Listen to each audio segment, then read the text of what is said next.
అందరికి శరణార్థులు బాగుని రానల్లా. హబ్బబ్బబ్బబ్బా ఏం జనము ఒకప్పటికి ఇప్పటికి చూస్తే ఎంత ఫరకుల్లా. జనం ఎక్కువైపోలే. పొద్దుగాల లేస్తే చాలు ఈడ బస్సు టక్కర్ అయింది, ఆడ మంటలేసి కాలు చచ్చిపోయిండ్రు అని తీరొక్క ఆర్తలింటున్నాము. అయితే ఇక మనము ఏదైనా పొరపాటు చేస్తే చచ్చిపోయినాక పై లోకంలా యమధర్మరాజు సలసలగాగే నూనె లేంచుతాడు అని చెప్తుండే కదా చిన్నగుండంగా అవ్వలు. ఇక మరి యమధర్మరాజుకు గింత మందిని పైకెళ్ళి చూడాలంటే చాలా కష్టమే. గందు గురించే భూలోకానికి దిగిండు. గిదెక్కడిచ్చంత్రం అనుకుంటుర్రా?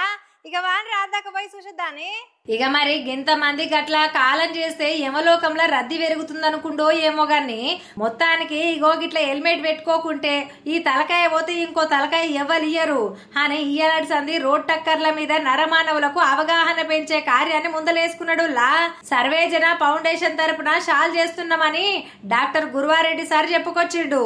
ఈ రోడ్డు ప్రమాదాల మీద అవగాహన కల్పిస్తందుకు ఇక వచ్చే 5 ఏళ్లల్లా హైదరాబాదు సేఫరాబాద్ గా చేస్తందుకని గిట్ల యమధర్మరాజుని పిలిపించి బండ్లు నడిపేతోళ్లకు బాగానే క్లాస్ వీకిస్తున్నారు అన్నట్టు. ఇక హెల్మెట్ పెట్టుకోనోళ్లకు, సీట్ బెల్ట్ వేసుకోనోళ్లకు, తాగి బండ్లు నడిపేతోళ్లకు ముందుగల్లా నోటీసులు ఇస్తున్నారు అన్నట్టు. అయ్యా నువ్వు జల్దిరనే నా తానికొస్తావు, జర్ర పైలంగుండు అని హెచ్చరిస్తుండన్నట్టు. ఇక యాటా బొచ్చడు మంది రోడ్డు ప్రమాదాల కాలం చేయబట్టే గందు గురించే స్వయాన యమధర్మరాజుని పిలిపించి హైదరాబాద్ మానవులకు చెప్పిస్తుండ్రన్నట్టు. ఇక మరి యముడు చెప్తారన్న ఇంటరో ఈనరో చూడాలే.